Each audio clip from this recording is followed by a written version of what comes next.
Pemirsa, tim F1QR Lanal Tanjung Balai Asahan bersama Satgas Intelmar Koarmada 1 berhasil menggagalkan upaya penyeludupan 71 pekerja migran Indonesia non-prosedural yang masuk ke Indonesia melalui perairan Batubara.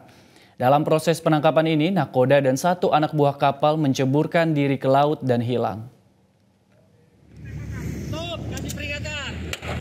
Pengejaran kapal yang membawa 71 pekerja migran di tengah laut ini terekam dalam video amatir. Petugas TNI Angkatan Laut mengejar kapal tersebut di perairan Batubara. Bahkan petugas terpaksa melepaskan beberapa kali tembakan ke udara, namun tidak dihiraukan oleh nakoda kapal yang memilih tetap melaju dengan kencang. Setelah dilakukan pengejaran beberapa lama, petugas akhirnya dapat mendekati kapal. Namun nakoda dan satu anak buah kapal lebih memilih melompat ke laut dan hilang.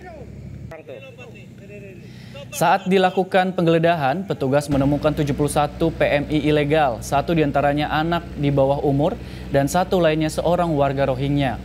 Komandan Lanal Tanjung Balai Asahan, Letkol Laut Wido Dwi Nugraha mengatakan seluruh PMI telah dibawa ke Mako Lanal Tanjung Balai untuk kemudian diserahkan ke kantor imigrasi untuk menjalani proses lebih lanjut.